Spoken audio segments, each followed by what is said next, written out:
une heure de Paris. La culpabilité. Vous connaissez ce sentiment? Si vous ne le connaissez pas, regardez vos enfants dans les yeux quand vous les quittez pour aller au travail. Surtout si vous devez partir au moins un dodo. Regardez leur expression pleine de tristesse et d'angoisse lorsque vous les laissez chez les grands-parents, partir en week-end avec leur papa. La culpabilité. Si on ne la ressent pas, nos enfants nous la font ressentir très vite. Déjà qu'ils sèment toujours beaucoup de bazar derrière eux, mais lorsqu'ils ne sont pas là, parce que vous les avez laissés chez les grands-parents ou au centre aéré pour pouvoir travailler, tous les jouets, tous les vêtements, les restes de goûter, les petits élastiques, les casques de Playmobil, les pattes de dinosaures, toutes ces miettes de leur vie vous rappellent qu'ils existent, qu'ils sont là quelque part et qu'ils n'attendent qu'une chose, que vous alliez les retrouver. La culpabilité. On ne connaissait pas ce sentiment avant d'être parents. Non, on vivait pour nous. On était libres. Si on avait envie de partir en week-end en amoureux, on partait en week-end en amoureux. C'était le week-end, on n'avait même pas besoin de demander la permission à son patron. Mais là, il faut demander la permission à ses enfants. Est-ce que ça t'ennuie si avec papa, on part juste un dodo? Ah oui, non, c'est middle week. On oublie complètement l'idée d'un week-end complet. Non, déjà une soirée. Même si tu tapes 300 bornes, c'est juste pour un dodo loin d'eux. Faut y aller mollo. Crois peut-être que tu vas mettre carrément ton passeport dans la valise? Bah non, tu vas pas loin. Tu restes à portée de main de tes gamins. Tu crois que c'est toi qui les as eus? Mais non, c'est eux qui t'ont eu. Jusqu'au bout, jusqu'au trognon, jusqu'à l'os. Maman, j'ai pas envie que tu partes. Tu vas tellement me manquer. Mais je pars pas loin, ma chérie. Mais quand je te vois pas, ça me semble encore plus loin. Oui, mais mon chat, c'est normal que maman travaille. Tu préfères ton travail à nous? Bah non, mais il faut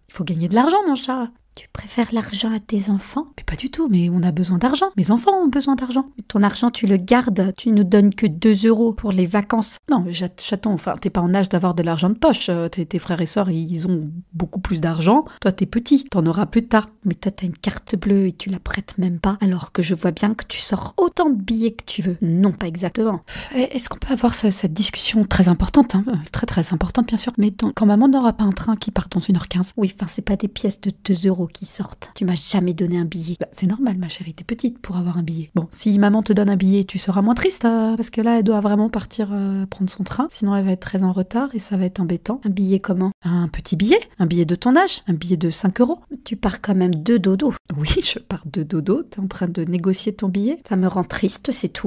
D'accord.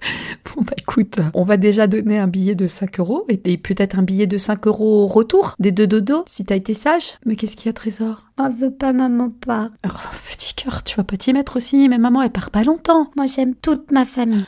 Plus que 1h04. Bah, moi aussi, j'aime toute ma famille, ça n'a rien à voir. Moi, quitte pas maman. Moi, reste à la maison. Oui, mon Trésor, oui, tu as école, toi, t'es juste à côté. Moi, mon travail, il est un petit peu loin parfois. Oui, et tu ferais comment si y avait pas Paris? Comment ça, s'il y avait pas Paris? Bah, comment tu ferais s'il y avait pas Paris? Tu resterais travailler à la maison? Bah, s'il n'y avait pas Paris, il y aurait une autre grosse ville où j'irais travailler. Quoi, t'aimes plus notre ville? Non, pas du tout, mon Trésor, mais notre ville parfois est un peu trop petite pour mon travail. Je suis obligée d'aller plus loin. Et ton travail, c'est pas de t'occuper de nous? Alors ça l'a été longtemps, mais ça rapporte pas d'argent. Et maman a besoin d'un certain épanouissement. Je veux dire, rester enfermée à la maison. Plus que 58 minutes. C'est pas hyper épanouissant. Voilà. Je sais pas comment le dire en fait, ma chérie. Je trouve pas que ce soit une bonne conversation à avoir ensemble. Peut-être quand tu seras plus grande. Quand je serai plus grande, moi, je m'occuperai de mes enfants. Bah très bien, très bien. Bah je l'ai fait, mon chat. Mais c'est très très bien de s'occuper de ses enfants. Et quand ils sont grands, c'est très très bien de s'occuper de soi aussi. Maman. Oui, mon Trésor. Tu veux plus t'occuper de nous? Mais si, mais bien sûr. Le train à destination de Paris va finir par partir sans toi. Et ce soir, qui va lire l'histoire? Eh bah, papa. Papa, il met pas bien le ton. Oh, c'est pas vrai, papa, il met très bien le ton. Oui, mais parfois, il lit que 2 pages alors qu'on voit bien qu'il en reste plein. Oui, il lit que 2 pages que quand il est très fatigué, parce que sinon, il lit beaucoup plus. Mais papa, il sait pas faire la cuisine. Eh ben, il fait très très bien les pâtes. Aime pas ça. Oh, depuis quand t'aimes pas les pâtes? Aime pas ça. Oh, bah, il te fera des frites. C'est facile à faire, les frites. Moi, je veux pas de frites. T'as dit à papa que les frites, ça faisait pas de muscle, ça faisait que du gras. Oui, c'est pas grave. À 4 ans, tu surveilles pas ta ligne. Mais moi, je veux être musclé comme Captain America. Je veux pas être gros comme papa. Alors déjà, papa n'est pas gros. Et Captain America, il existe même pas. Donc si on te fait des frites, tu manges des frites. D'accord? Moi, je veux des crêpes.